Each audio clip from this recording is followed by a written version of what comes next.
And the first one is, I don't know how to do it. I don't know how to share my faith with others. And I think this is a common one for people. And the myth in that is that there's a right way. That's the thing that's not true. That's presuming upon this idea that there's some technique, some way to share your faith, and that's just not true. It has a lot to do with you, the person you're talking to, learning to pick up cues from others. There's no structured way, there's no rule book, there's no manual for this. It's a matter, again, of becoming human and connecting with other human beings with the thing that matters. And I think you'll find that the more you pursue your relationship with God personally, the more you're going to start seeking the answers. It's kind of like a self-perpetuating thing, that, you know, these will raise questions which will in turn cause you to go look for answers, and then that will cause you to start connecting with other people who are very much interested in the same things, and you will find yourself connected to resource pools, and you will find your own way to do this, your own way to convey things, and your own individual way to express these things.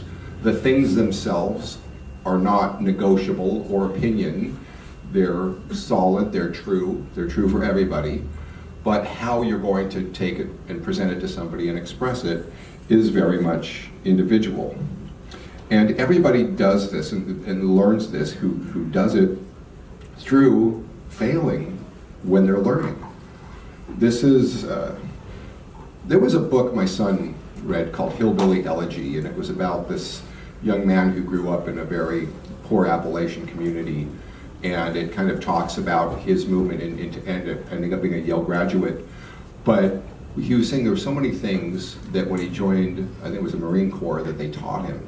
So one of the things was he'd never really had a father, and what they gave him was a very difficult task to accomplish, and he would fail.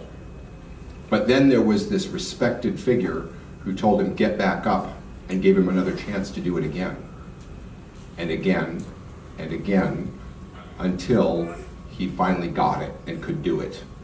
But he, for the first time, understood this persistence in getting back up, and somebody was teaching him how to do this.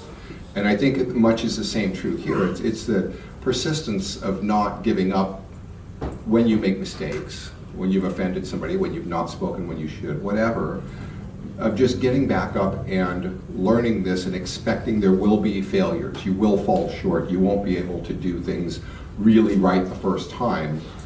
And get rid of the myth that some people just, you know, can do it and some can't. When I was at work talking to my friend Karina, and I was telling her that we're going to do this conference on evangelism, on how to evangelize. And so I asked her, I said, so what would your tip be? Like, how do you evangelize? And she said, well, who am I talking to? And that was the biggest question, is who is it that I'm evangelizing? Who is it that I'm sharing with? As Thilo was saying, there's no one right way to address everybody. This is, as Thilo said, becoming human again and just caring about the other person. I was mortified one time because when I was sharing with somebody about how we would go to the beach and talk to people and stuff, she says, okay, so the thing is to act like you care. And then I was like, act like you care? No, you actually have to care about people. But, and also in regards to failing in learning, I just want you to kind of soak in it for a second of what does successful evangelism look like when you're sharing your faith with somebody, say at work, someone that's a coworker or a friend, or maybe somebody that you've just met. How do you know what was successful? Do you walk away and they've accepted Christ and they're on cloud 9 and they have the Lord and now you're all happy and they're happy and everything went well? Or could it possibly be different? Because when we see in the scriptures, Jesus and his apostles, there's certain places where he says the exact same thing in two different scenarios. In one scenario, they fall on their knees and they say, what must we do to be saved? In another scenario, they'll pick up stones to stone him. And he will have said the exact same thing in both scenarios. So which one was successful? Which one did he make a mistake on? Well, we know our Lord didn't make a mistake. So it's, as Thilo pointed out in the last talk, there's three parts. There's you, there's the Holy Spirit, and there's the other person. So you're only 1/3 of it. So don't necessarily think that if it doesn't go like a Hallmark movie that you've failed. You've learned is what you've done. And that's good. What did you learn? And just go back and reflect on that. And then also be in constant prayer for the person that you were talking to. And be in prayer while you're talking to them. So these are just a few things that I wanted to add to your tool belt to not get easily discouraged. You really don't know if it's a failure. I would say Abuna shared with us that what we are called to do, what pleases God, is to know God and to make God known. He didn't say to know God and make God liked, right? So you don't have any control over that, whether or not they love God, whether or not they accept God, but to make him known. And if you did that, then you succeeded and God is pleased with that. Now, I hope everybody here is aware that when those first evangelists went out, when those apostles went out, it wasn't like, oh my gosh, everybody, they went and they preached and everybody in the town became Christians. It was a tiny number. Even though Jesus had, okay, so he had the 70 out of, what was the population of Judea at that time? 70. That means almost everybody who heard the message rejected it. That means when the apostles went out, almost everybody who heard the message rejected it. It was a pretty small number in each city when you consider population sizes that really embraced this message. So you're not that much more awesome than the apostles that you should expect. Everybody you talk to is going to love and receive this just because you did. It's okay, so don't expect that to happen. How do I know if I was successful? If I got outside of myself and was courageous enough to present what I have in front of somebody, then you were successful. My Abuna, very often when I have issues, he says that the struggle is the victory. The fact that you are struggling is the victory. The objective of the enemy is to get you to quit, give up. And as long as you keep getting back up, that is the victory. The next misconception is that I don't know enough. And the myth is that you're supposed to learn all of this and then go present it to people. And that's just not true. The best way that you're going to find out what you need to know is by engaging people. So you're putting off the training until you become an expert. That's not going to work. It's never going to work. You have to go out there and engage and be prepared to give the answer. Okay, you know what? I'm going to get back to you. Let me go chew on that and let me look up a few things, because that is a little new to me, but I'll get back to you. The whole key, why, 6 years in, we're very knowledgeable about things, is we don't leave questions unanswered. We don't leave them on the table. When a question comes to us, to either our own minds or through our own pondering things or through engaging and talking to somebody else, if it's unanswered, we go find the answer.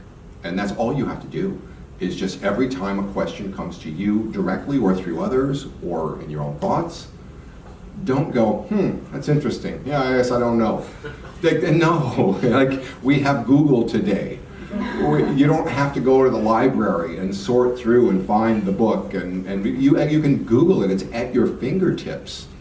And as you continue doing this, you start connecting with other people who do the same, who share the same interests, and you find these kind of resource pools, and the people will be more than happy. You could ask me anything that I don't know, and I can put a post on Facebook, and I have all kinds of very knowledgeable Orthodox friends, and I'm going to get some great answers that are going to get given back to me. So it's a process you go through and that you're going to grow in, but you have to begin by entering in. You can't say, I'm going to wait until I know how to do it before I do it. You learn how to do it by doing it.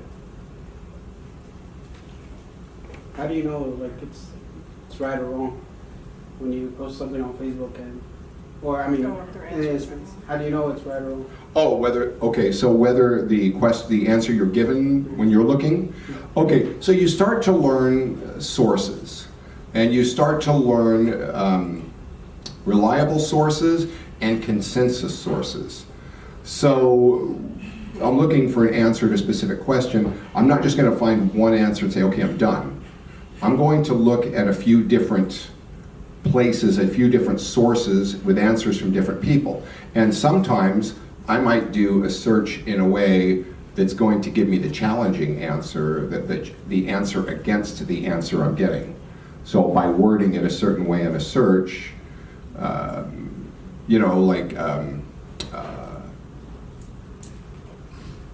adding the word myth or something that would be, you just imagine what's the opposing position, and then kind of go in with a type there and go see what the other side says and what are those sources.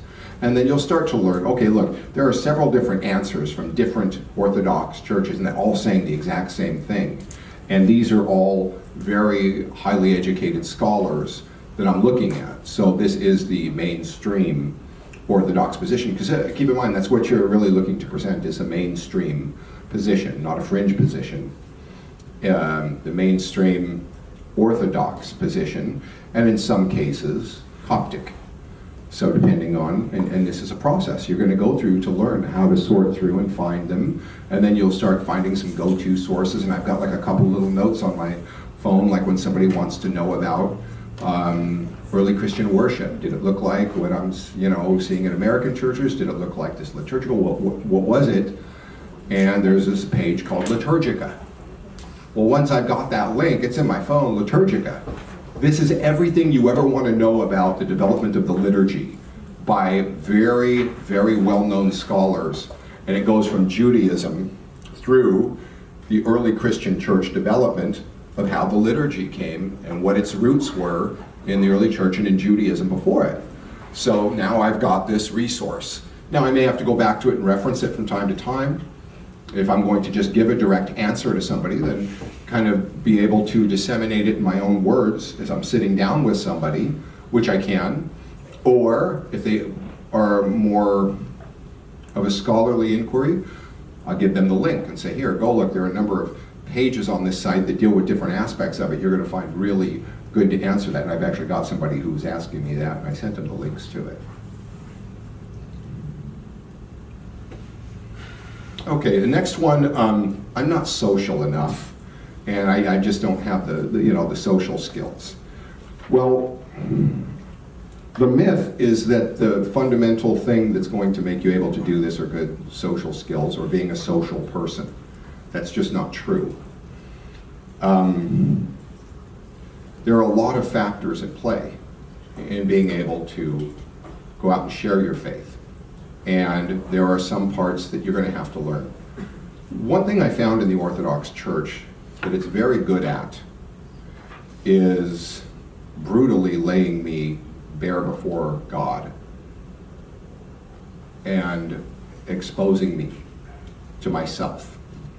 The practices we have in this church, if you think like, well, you know what, I'm not a social person, I'm going to let somebody else do that. Well, I really like meat, so I'm going to let somebody else fast on Lent. Well, what would you tell me? You'd say no, because everybody is called to fast. And the fact that it hurts you so much to let go of meat is the occasion for you to start understanding what meat means to you, to start examining yourself. The Agbeya, okay, a daily prayer rule. The fact that it is so hard to do should be something that's laying us open before God and before ourselves? Why is it giving 12 to 14 minutes is so hard to God? What is that telling me about me? And it's causing me to look at myself and to examine what's going on here, what's wrong in me. The fact that I can't keep my attention on those prayers when I'm praying the day and my mind keeps wandering. What does that tell me about my ability to be still, to put my attention to God and keep my attention on God? When I go to liturgy, to keep my mind on what's going on in liturgy, instead of thinking about what we're going to go eat or thinking about some other things going on in my life. What does that tell us about ourselves? So these things are to lay us open and to lay us bare. It should cause us to examine ourselves and then to begin to know what to address, what to go to Abuna with in confession and say, I'm seeing this in myself and I don't like it.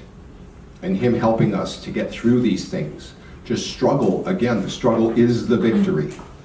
So to begin to enter into the struggle. So if I'm not a social person and I become very uncomfortable having to talk about this with other people, okay, good. Good. What does that mean? What does that mean about me? What does that mean about the way I view other people? Oh, well, they're going to get very angry. Well, is that not a very cynical view of others? Is that not a very dark view of the people you're encountering?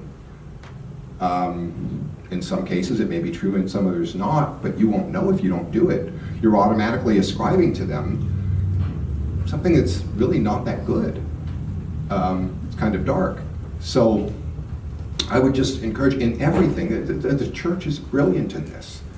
It's just constantly laying us bare in front of ourselves and in front of God. And thank God it gives us abunas to help us once we've been laid bare and exposed and we're humiliated before God.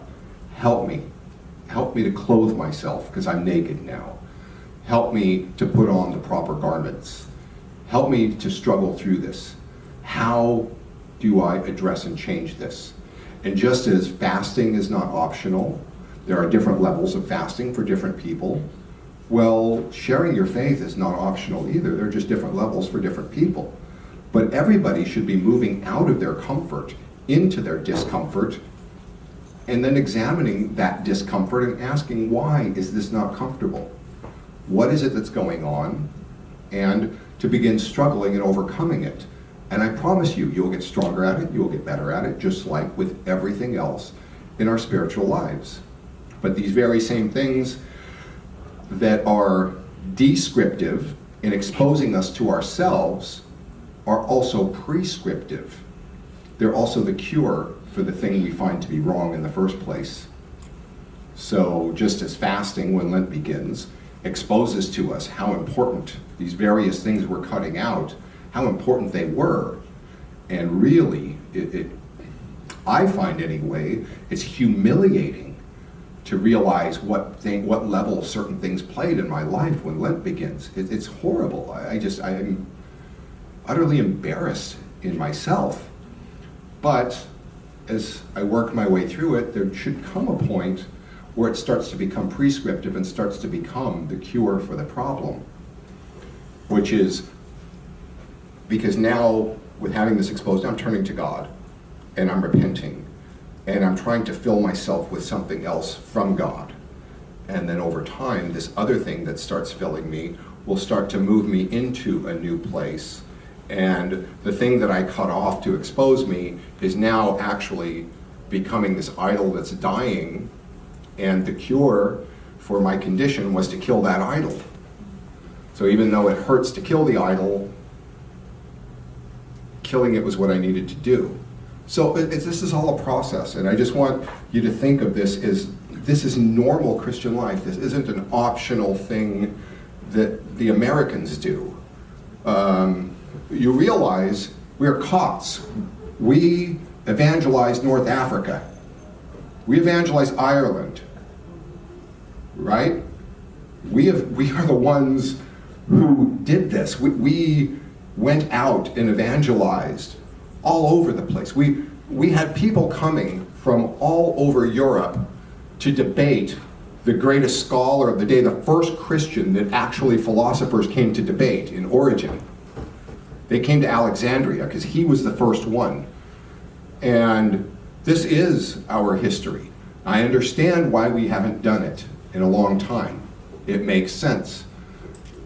With our neighbors, our Muslim neighbors, yeah, okay, so you get your, you get your throat slit if you evangelize. Makes sense, I understand.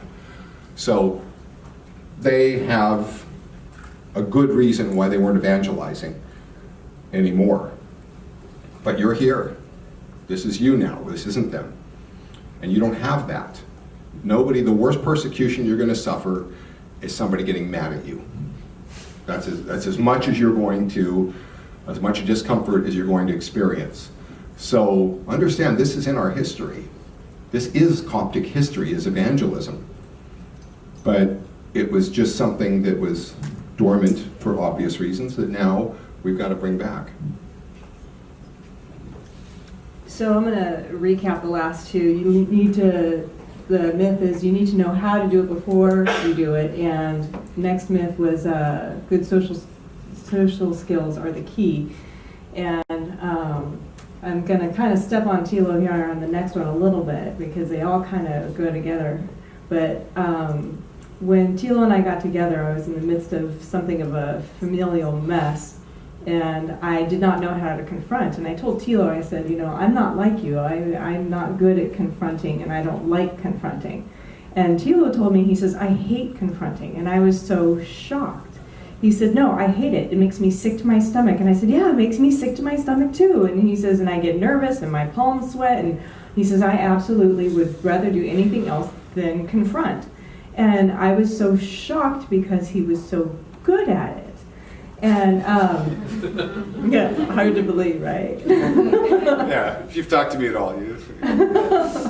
But my point is that there are skills that, yeah, maybe some people do have by nature, but then others of us need to learn and grow. It's just, that's the fact of life. But you might actually be looking at people and assuming that they're good at evangelizing just naturally, but they've been through the school of hard knocks. One of the young ladies in here, I don't see her, yes, hi, is a personal trainer. And I could tell her all day long if I wanted to, oh, I wish I could be like you. Oh, I wish I could be thin, and I wish I could be strong, and I wish, and I wish, and I wish I could fit back into my old jeans. But wishing isn't going to get me very far, is it? But I don't want to go to the gym and work out because, let me tell you, I just did this the other day, and I told Thilo the very first thing that I did was I went to go do this, it's in the middle of the floor in this 24-hour fitness gym. I don't know if you guys have those out here or not, but so here I am, I got my garb on, I don't have a sweatband on, so I don't look totally dorky. But so I go out there and I'm in the middle of the floor and here's guys like dropping weights and they're pumping iron and stuff, and I get my little 7.5 pound, all right, let's feel the burn. So I go into this forward lunge with my arms up, to raise my arms up at my side of this forward lunge, and the first thing I do, I kid you not, is I fell over. I fell right over.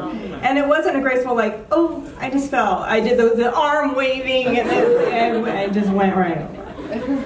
So if there's any reason not to ever work out again, that would be the reason. I'm like, well, I'm glad we got that out of the way first.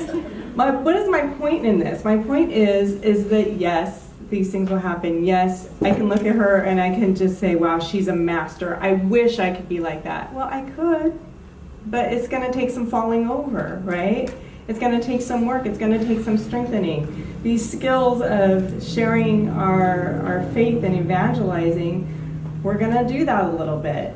And again, some of the people you might be looking at that you think that they just do it by nature and they're just good at it naturally, you might be wrong. They might have just put in the time on it.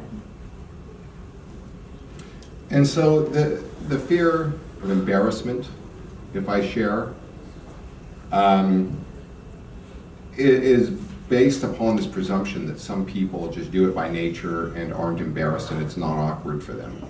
The truth is, it is for everybody when you begin doing it. Everybody. And all these fears are existent in everybody when you begin it. So just accept that this isn't like, oh, I'm going to let somebody else do it because some people are much more comfortable in it. It's just not true. You're going to have to learn to get better at it. And if you really aren't very good at it, well, good. I'm glad you're struggling with something too. Because frankly, if you knew my history, I didn't grow up in a nice Coptic home.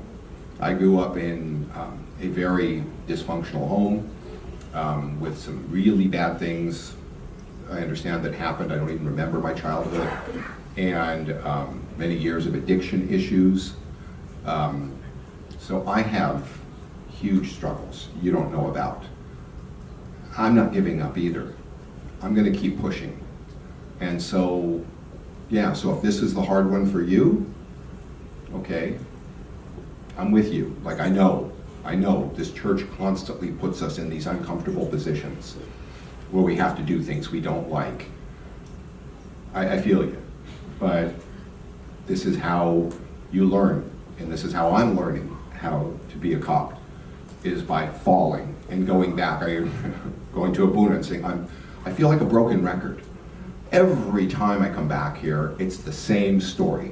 And I feel like so embarrassed. Here it is again, you know, like this broken record coming back to you. And it feels like I'm never going to get anywhere. And it feels like I'm not even really trying because I keep going through the same things. No, the struggle's the victory. This is what it's supposed to look like. And this is the thing, that this is normal. This is what it should look like. Really? This is what it should look like? Yes. And especially where you came from. He said, look at how many years you spent in this other world, living with some of these other issues. Well, don't think that in a month, those are going to be gone. Give yourself that much time that you spent in it to get back out of it. Allow that. This is normal. This is how it's supposed to look. This is okay. Okay, so I mean, understand this is okay. This is normal. You're supposed to be scared. You're supposed to be uncomfortable, and you will fall down, and you will have some positive exchanges, and it starts with being a human, connecting with people. You have to begin somewhere, and this is the same in all these different areas where the church pushes us into discomfort. Okay, so these fears that we're talking about, they're all true to some extent. They really are. But the biggest thing that isn't true is your imagination of what is going to happen. And that's just not true. We don't even think about it because we don't get past the initial panic and fear. But actually, if you sit and really examine yourself, like I said, let that be something that causes you introspection. What you'll find is in the back of your mind and in the back of your thinking, you have an imagination. You have a mental picture you haven't even identified of what's going to happen, of what it's going to look like, of this person's response. There's something in the back of your mind that you're envisioning is going to be the result that is bad, that is really what you're afraid of. And I can promise you, that's just your imagination. What you're running from isn't even real. What you're afraid of is not real. It's not like, yes, I've gone out and shared my gospel, you know, I shared this gospel with 20 friends over the last 5 years, you know, in part, and in larger part, smaller part, and every one of them turned around and slapped me in the face and started cussing me out. Like, that never happened, did it? So the thing that you're afraid of hasn't even happened. It's not even real. It's an imagination that the enemy brings. Just like he does with all of our sins, doesn't he? Like the sins we have a hard time letting go of. There's some thought in there that if I let go of this, if I do this fast, if I don't do this, what's going to happen? and we really haven't even identified it yet. What do I think is going to happen? So you really have to, we all have to struggle with these same issues, just on these different planes and on these different, in these different areas. And this is normal Christian life. Somehow we've compartmentalized this one, evangelism, over here and put it separate from the other struggles that we have. And I think it's because it wasn't really an option in Egypt. But this was not optional in the early church. I mean, how'd they know who the Christians were? How did Stephen get stoned? How were the apostles getting drug in and flogged? It wasn't because they were privately talking to each other about the faith up in the upper room. That was before the Holy Spirit fell. That was before the resurrection, before they knew Christ had ascended, where they were huddled together in fear, staying in that upper room. But upon the resurrection of Christ, and upon Christ coming and teaching them for 40 days, remember he came, what did he do? He was teaching them for 40 days. He was preparing them for 40 days. We're in the fast of the apostles. This is what it's all about. And it begins with Pentecost. And we're right in the midst of that right now. So they get trained by Christ personally. He shows them in the scriptures. See, it was all here. This is me. Oh my gosh, there it is, there it is, there it is. Then he ascends, and then the Holy Spirit falls at Pentecost, and they go out. Isn't that what they did? All over the world, and began to proclaim the good news. Well, this was why they were getting flogged. This was why every one of them had these martyrdom deaths. Because they went out and began sharing these things, teaching these things. And this put them in the crosshairs. If you look on the day of Pentecost, the first sermon preached by the church when the Holy Spirit fell, have you ever looked at what St. Peter said? If you looked at what he talked about, he said, this is the one that was talked about in Scripture. Look, here it is in the Scripture. You see what you're seeing here and you can't explain, everybody talking in different languages? Well, look over here in the prophet Joel. This is a match. You see it? It was written long ago. And now you're witnessing it with your own eyes. And then he's saying, and this Jesus who you crucified, he says, was, I'm trying to remember, I'm going to have to paraphrase it, but was verified to you to be the Messiah by his performing signs and wonders. Okay, so Christ showed himself to them to be Messiah by signs and wonders. Peter is pointing to their own eyewitness testimony, isn't he? He's saying, you saw it with your own eyes. He's pointing to their eyewitness testimony of the miracles that Christ did, saying, look, you saw it. You're my witnesses that people can't do this. Now look here in the scriptures. This matches. This is who he is, and this was your misconception about Messiah, that you didn't think he was supposed to suffer. But look, he was. So he's offering evidences and arguments why this is true. And he's giving it to these people who had the entire Jewish theological understanding. So picture, they had the prophets and all the history. Picture it as this big puzzle. And they had this big puzzle with this big one missing piece in the middle that connected to all these other pieces. And he said, look at both sides, look. And he puts it in, this fits. And that's, you know what? He's right, what must we do? Because now they have the whole picture. Repent and be baptized. And that's why you see they were baptized that day, because they had this one missing piece that completed the picture. But later on, you see the church doing a 2-year catechesis. Well, what's different? They didn't have all the other pieces in place waiting for that connecting piece. When you go out and talk to people, they'll have some pieces that belong, some ones that don't, all in wrong places. it's going to take a lot longer to get that whole picture painted clearly. But it's essentially the same task, is to get that picture laid out in front of people so they can see what's there. And your part is to help them through that process where they are willing. But you have to be willing to go through some discomfort and to take some risks and to speak to those things you're afraid of, just like you do in other areas of your life, just like I do. This is not some optional thing for some people. We all should be doing this at various levels. And it's a process, the learning how to do it, and the interaction with others, learning how to read people, and to see when you said something that was received or wasn't received, and know whether to say the next thing or to be quiet. To learn to connect with other human beings and to be human and open yourself.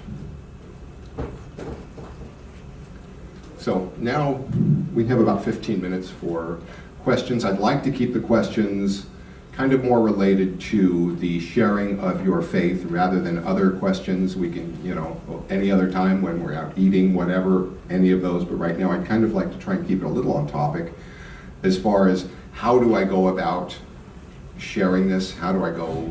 What about actual evangelism? Anybody with a question, shoot your hand up. While you guys were still in the evangelical church, if, for example, and before you kind of started seeing these problems that you didn't really like about it, if a Orthodox person came to you and started talking about, orthodoxy and stuff like that, how do you think you would have reacted at that time before you wanted to search for something else? That's a really, really good question. I'm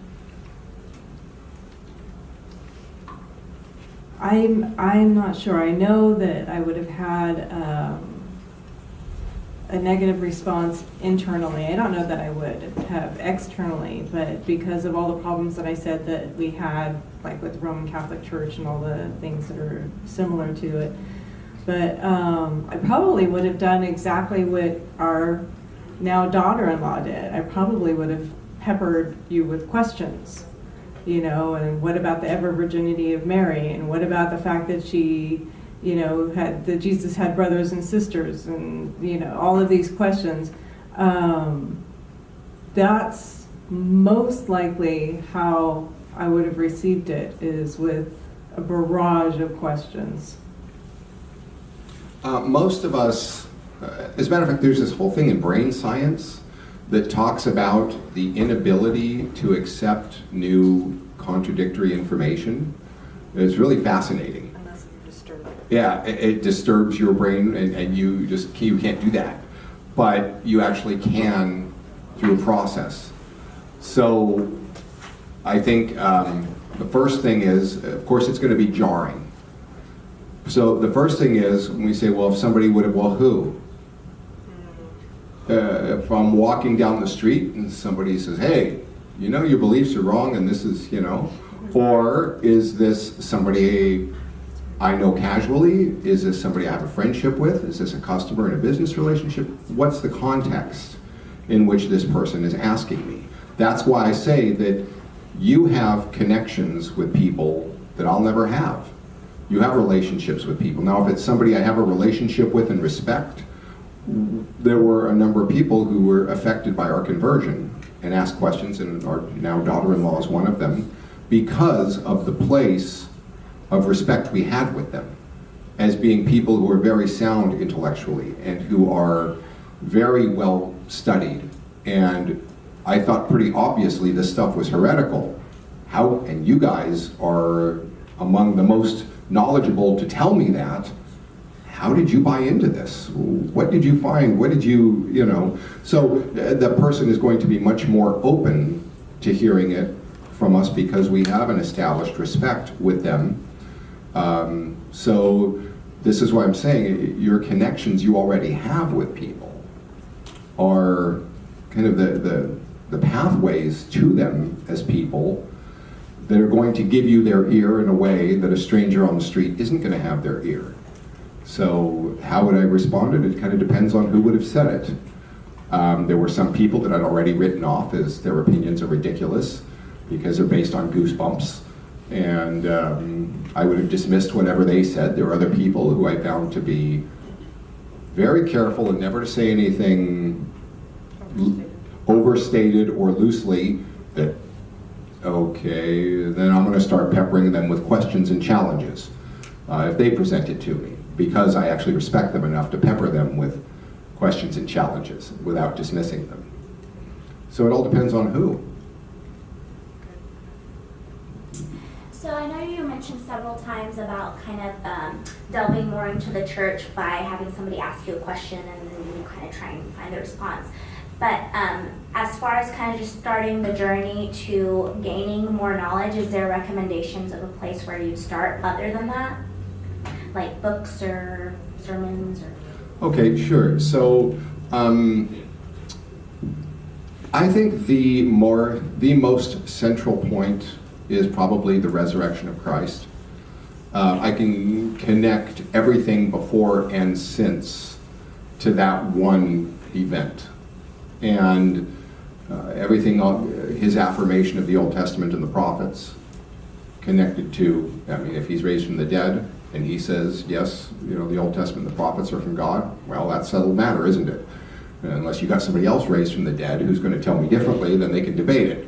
But until then, he's pretty much shown me his deity.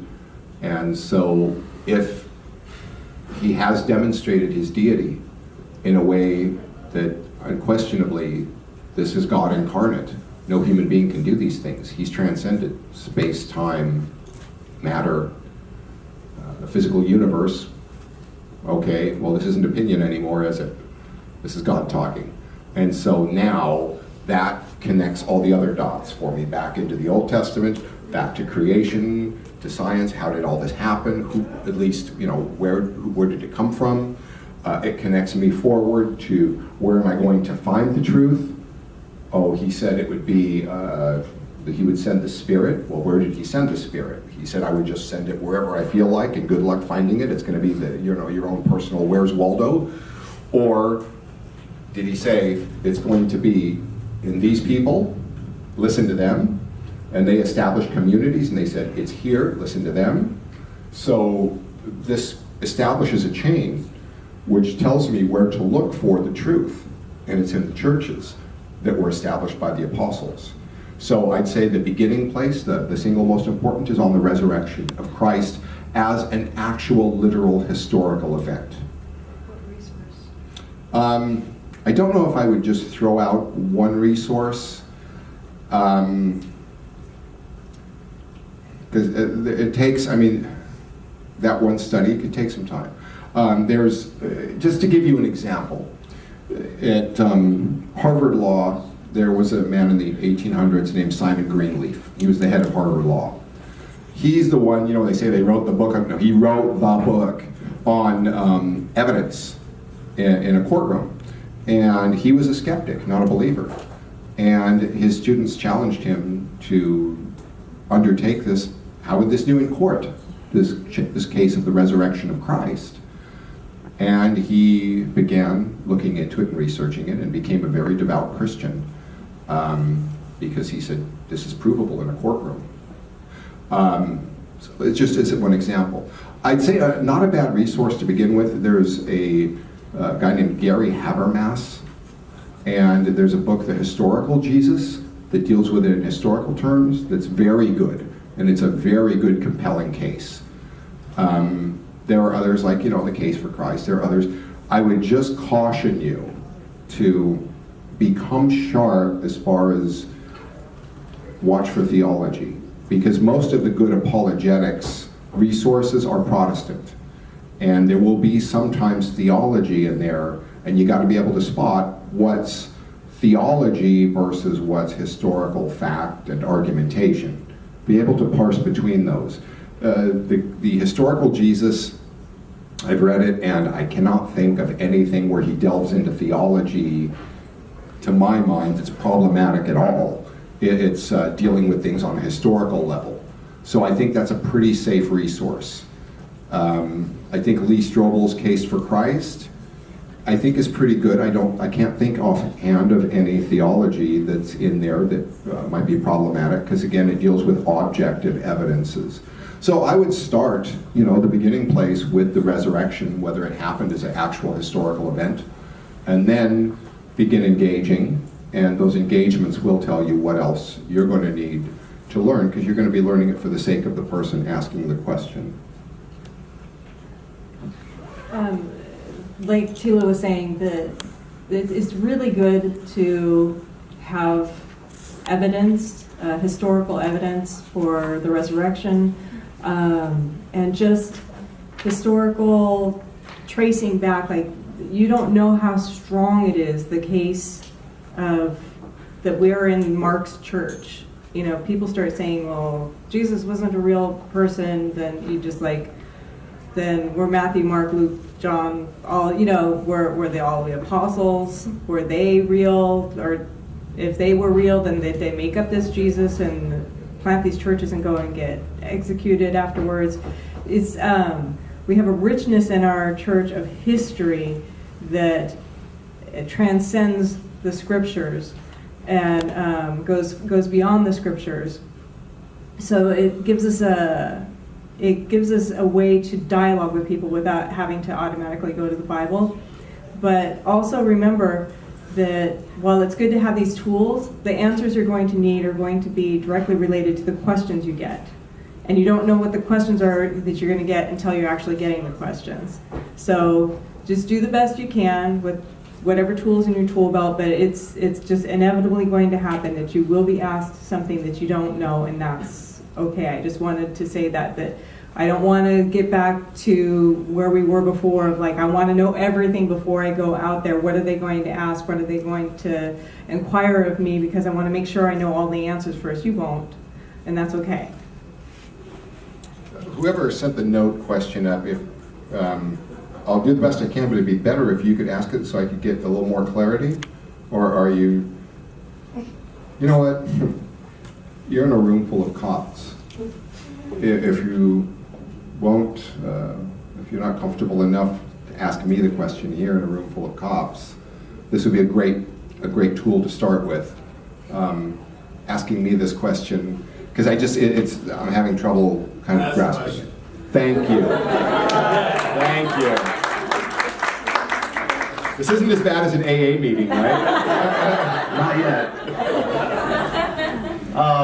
yet. So in a nutshell, pride gets in the way of everything. I mean, one can argue that the summary of Christ's ministry, if you're going to be a reductionist, is be humble. From the manger to the cross, be humble in all things, so that the Spirit can grow and you can do the will of God. Anytime you're prideful, the work of God cannot be completed just because you get in the way. So I heard you say some very common things that I hear all the time. Oh, I can't, I'm not very social, I don't know what to say, I'm not well educated. And these things seem like humility, but they're false. They're based on false pretenses. They're actually forms of pride. I think one of the biggest issues that I've seen when it comes to people that are seeking, what now seeking and dwellers, like people that come to church seeking, is the pride of others around them makes them turn around and go out the other door. Define for me how that's pride. In my opinion. Yeah. How you're understanding the connection. I don't speak for the church. But No. How you're defining that connection between somebody saying I'm afraid, as whatever, and that's pride. How?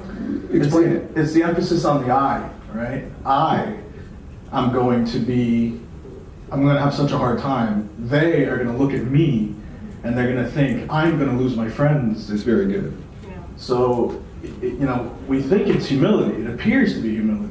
But I've noticed in the Coptic church, people put that cloak on themselves very often, that it may not quite be humility. good observation, yeah. Me first.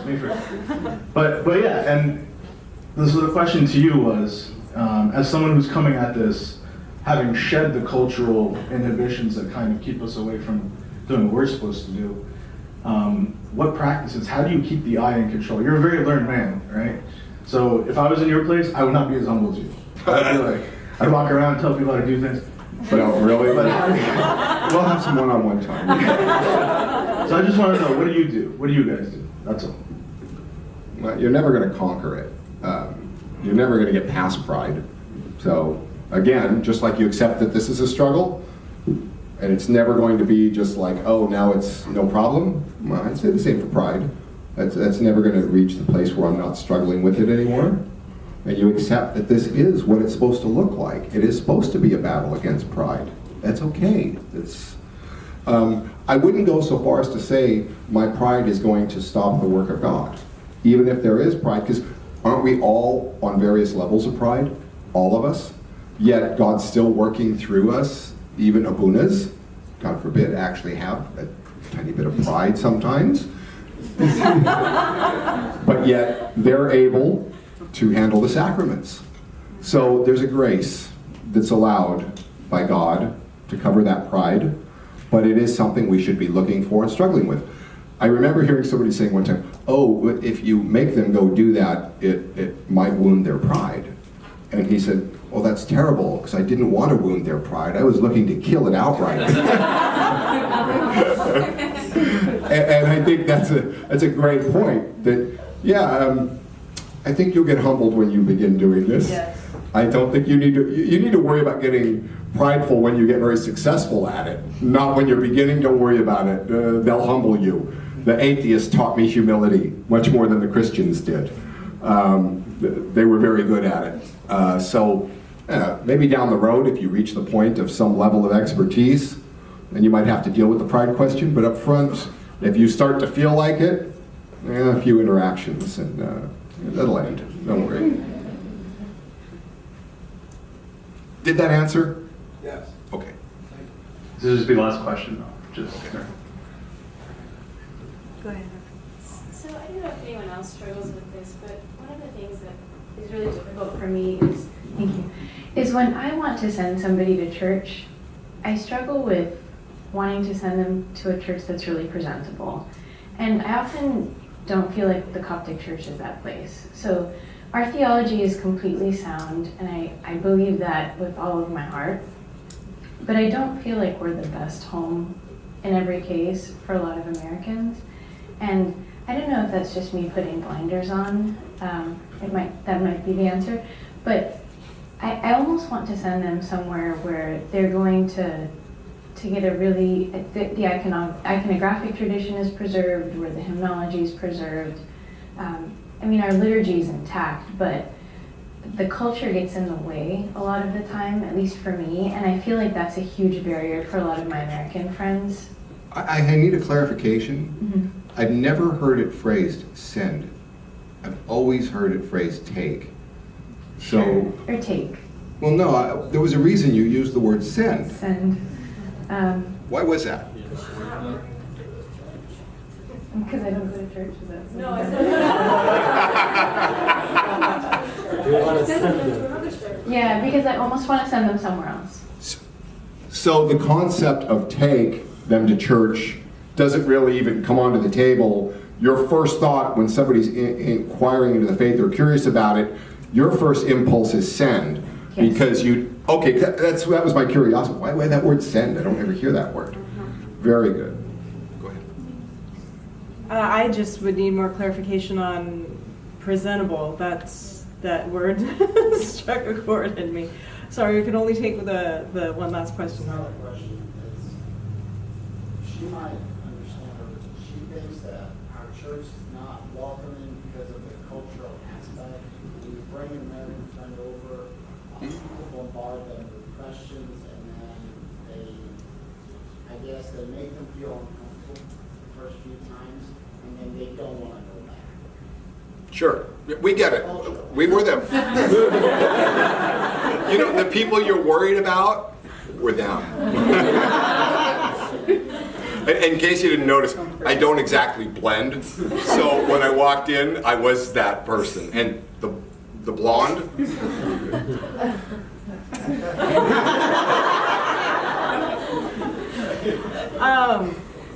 Gosh, I don't know. I think we just got back to the pride thing here because defense of my mother, the church just kind of kicked in because I want a church that's more presentable, and I just love her for how she is and all of her quirks. I feel that like anytime you look at a family from the outside, that if you look at the neighbors across the street or next door, they look like they have it together until you go into their house and you realize what a hot mess they are. And I've had the privilege of going into the home of some Abunas, and it's like their children are running amok, and and they're underfoot, and the wife is in the kitchen burning dinner, and and it's just like he doesn't walk around like this all the time, and and I only say that because, except for you. He sleeps like that. But I only say that because the only reason we know all the dirt is because this is our family, this is our home. And if I was bringing someone to church, gosh, this is going to sound sarcastic, and forgive me, I don't mean it to, then that means for me that I most likely didn't just meet them on the sidewalk and say, hey, I'm going into church, do you want to come with me? It probably means that I've engaged with them before, and I would just tell them ahead of time. That's what I've done. It's just like, just so you know, you're a white person, and you're an anomaly. I'll definitely tell as American guys how affectionate Egyptians are, because as soon as they start with the hugging and stuff like that, it's like, whoa, bro, what's up? I don't roll like that. First time I was kissed by a guy. It was awesome. And we're not talking the Egyptian kiss, we're talking grab him and kiss him on the neck. It's fantastic. I'm okay with it now.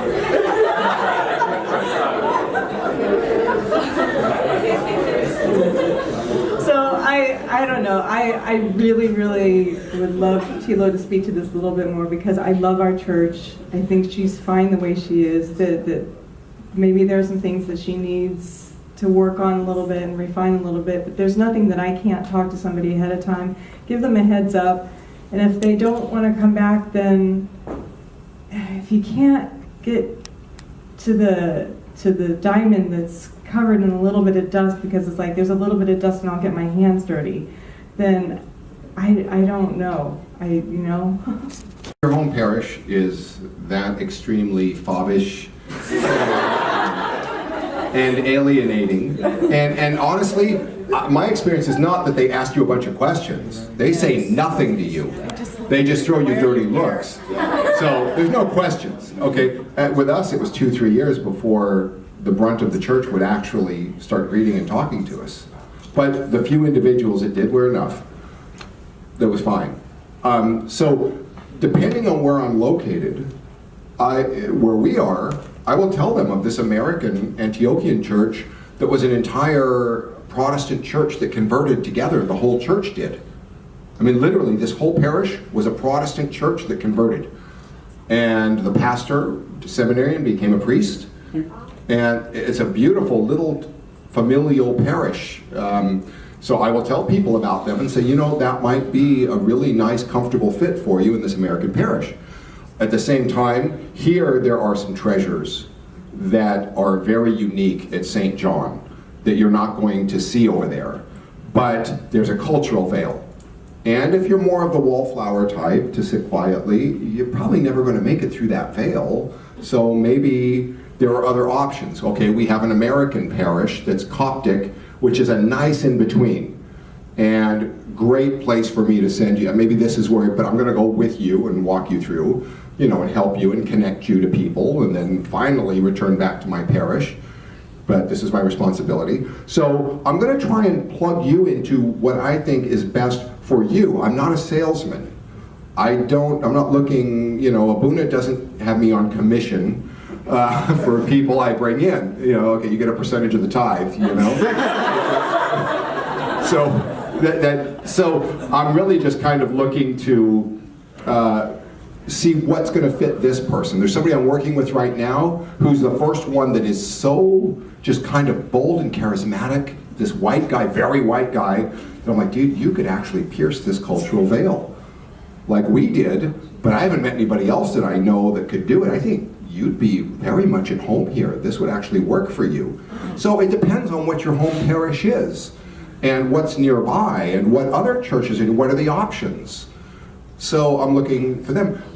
I think in the meantime, you being that person, again, for us it only took a few people, you becoming that person who is the welcoming, greeting, kind person for others is the point. You know, I hear people, oh, it was so alienating, I left the church. Well, you mean there was one person there who actually was living the gospel and being good to people, which was you, and you took them out? Like, you should have been the one that stayed, because other people need you. So I think more importantly is, how do I become that person for others? And then in the meantime, if you have a very alienating parish, but again, I think from the inside you may not see it as clearly, because all those people, I didn't really interact with them much, did I? I just had a few people I interacted with. I wasn't there for a social club.